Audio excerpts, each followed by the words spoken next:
बिस्मिल्लाहिर्रहमानिर्रहीम। अस्सलामु अलैकुम वरहमतुल्लाहि वबरकातुहू। दोस्तों, उम्मीद है कि आप सब खैर व आफ़ियत से होंगे।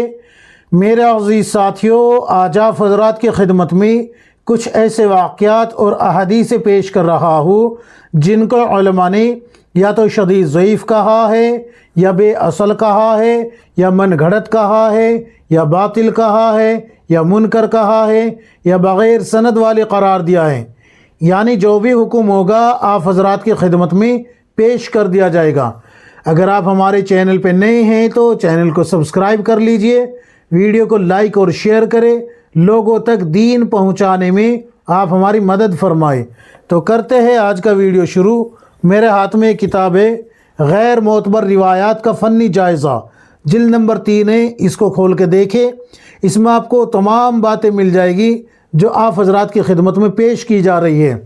तो आज की जो रिवायत सबसे पहले पेश की जा रही है वो ये है कि जो शख्स कब्रिस्तान से गुज़रते हुए कुल हुवल्लाहु अहद 21 मरतबा पढ़कर मुर्दों को बख्श दे तो उसे मुर्दों की तादाद के बक़दर अजर मिलेगा, उसको मुर्दों की तादाद के बक़दर अजर दिया जाएगा।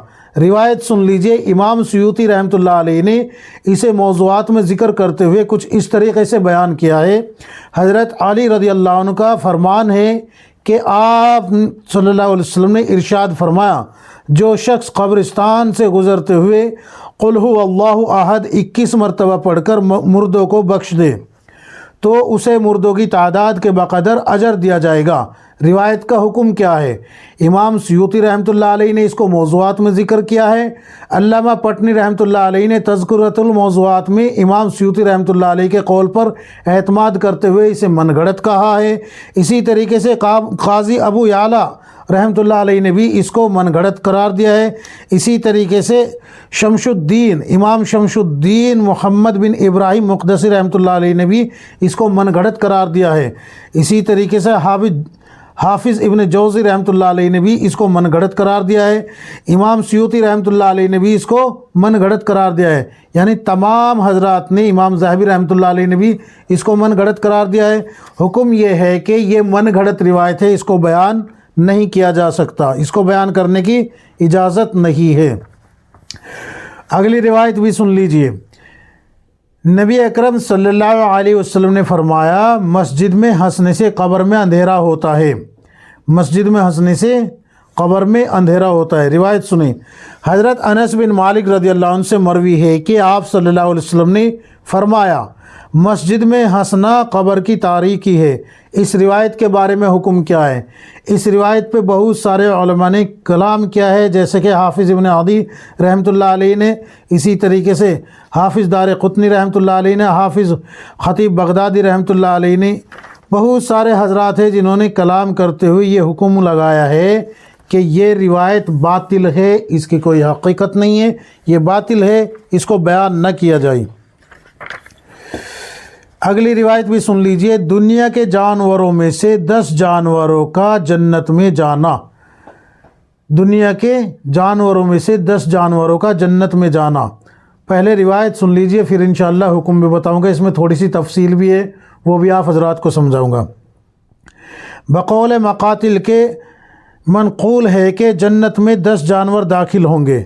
सालेह अलैहिस्सलाम की ऊँटनी, इब्राहिम अलैहिस्सलाम का बछड़ा, इस्माइल अलैहिस्सलाम का मेंढा, मूसा अलैहिस्सलाम की गायें, यूनुस अलैहिस्सलाम की मछली, उज़ैर अलैहिस्सलाम का गधा, सुलेमान अलैहिस्सलाम की चूंटी, बिल्कीस का हुदहुद, असहाबे कहफ का कुत्ता, मुहम्मद सल्लल्लाहु अलैहि वसल्लम की ऊँटनी। ये तमाम जानवर मेंढे की सूरत में जन्नत में दाखिल होंगे। मौलिफ़ ने इस मज़मून को मिशकातुल अनवार में ज़िक्र किया है।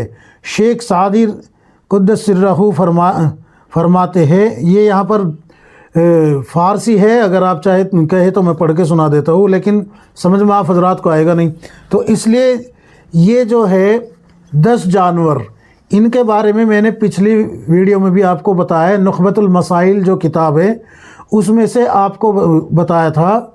हज़रत मुफ्ती सलमान साहब मंसूरपुरी हफ़ीज़ुल्लाह ने ये बताया कि भाई ऐसी कोई रिवायत तो है नहीं, ये मोतबर रिवायत کہ جانور جنت میں جائیں گے۔ کیوں؟ اس لیے کہ اللہ کے نبی صلی اللہ علیہ وسلم کی صحیح حدیث ہے، کنت ترابا، کہ جانوروں کو حکم ہوگا مٹی ہو جاؤ، وہ مٹی ہو جائے گے۔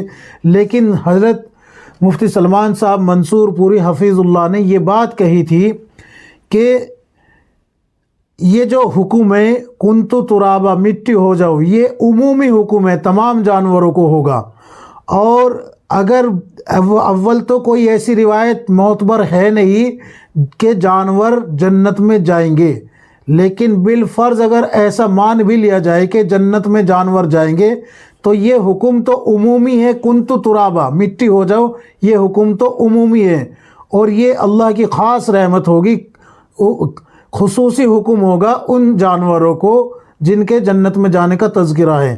تو یہاں پر بھی یہی حکم آیا ہے کہ علامہ آلوسی رحمۃ اللہ علیہ کی تصریح کے مطابق اس بات میں کہ دنیا کے جانوروں میں سے بعض جنت میں داخل ہوں گے، کوئی خبر بھی ایسی نہیں ہے جس پر اعتماد کیا جا سکے۔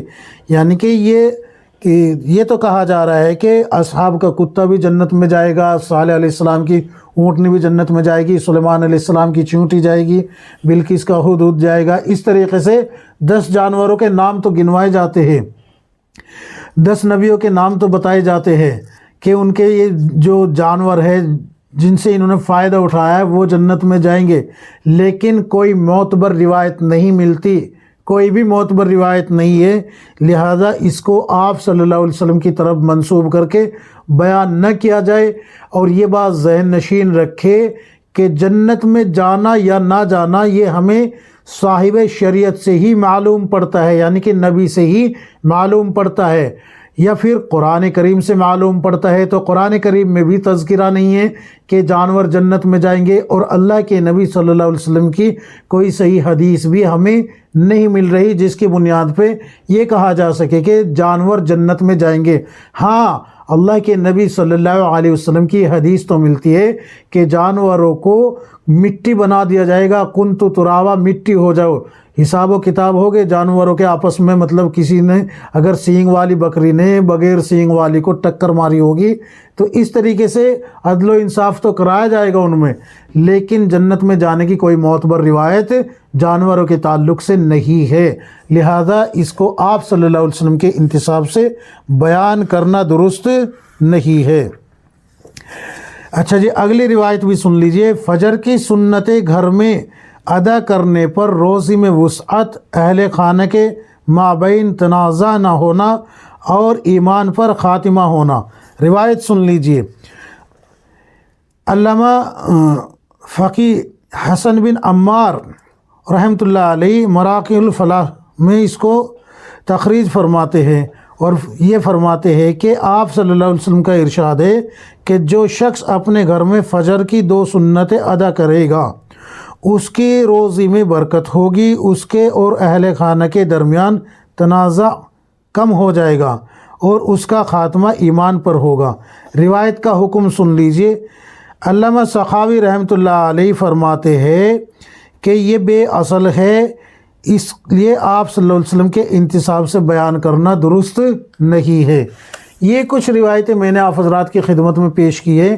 کل آپ حضرات کی خدمت میں کچھ ایسی روایتیں پیش کی جائے گی جو کہ بالکل مشہور ہے، اور اس کو علماء بھی بیان کر رہے ہیں، اور غیر عالم جو دعوت تبلیغ والے ساتھی ہیں وہ بھی خوب دبا کے بیان کر رہے ہیں۔ ان میں سے کچھ ایسی روایتیں آپ حضرات کی خدمت میں کل انشاءاللہ پیش کی جائے گی۔ اللہ سے دعا کیجیے اللہ تبارک و تعالی ہم سب کو کتاب و سنت کے مطابق زندگی گزارنے کی توفیق عطا فرمائے، آمین یا رب العالمین۔